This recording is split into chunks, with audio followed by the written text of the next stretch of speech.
Just making some test cuts with the Weidenhoff lathe. Got it mounted on the workbench. Picked up a few accessories for it.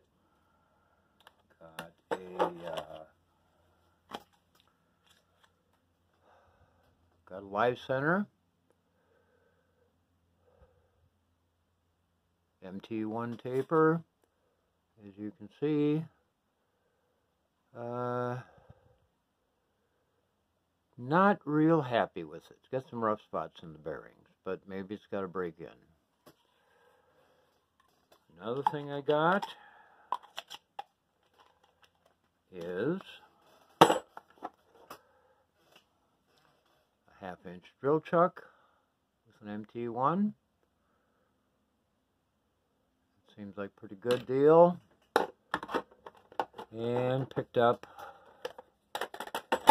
a, if I can find it here.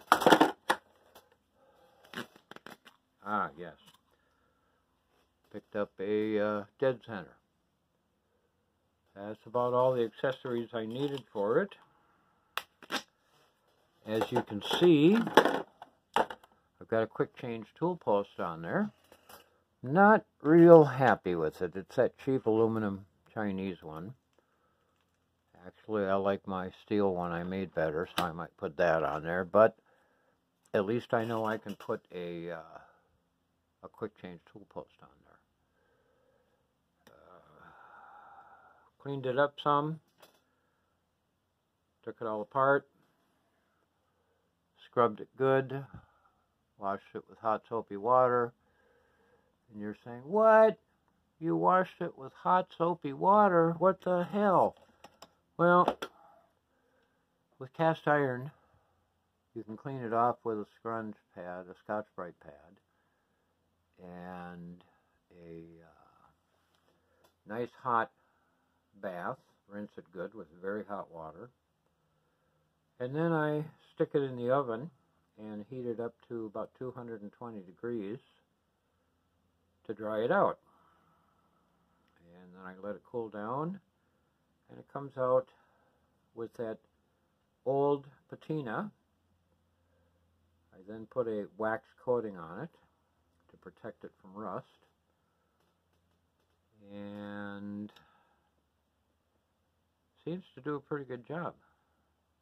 It's got that old look, but it's protected from rust and moisture.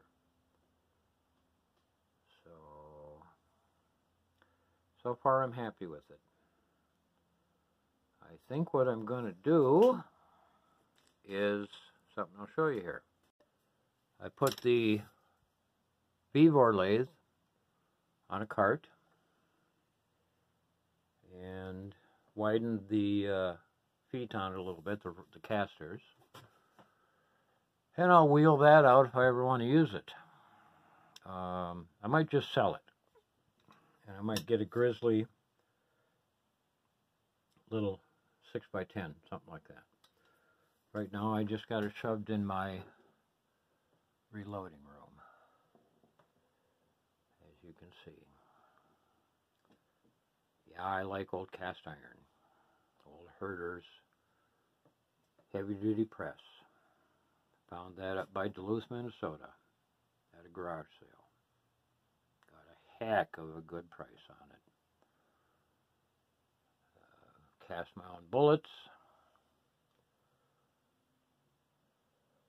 All my dyes, my supplies. Clean my brass. And I got lots and lots and lots and lots of empty brass. So, but anyway. Oh, and I had to decorate it too. Yes. But anyway, I might just sell this and I might get the Grizzly. Or I'll keep it. I don't know yet. I'll see how it works. But it's kind of nice because I can roll it out of the way. So, that's about it. There's the old Weidenhoff. Got my tools. And accessories handy right here.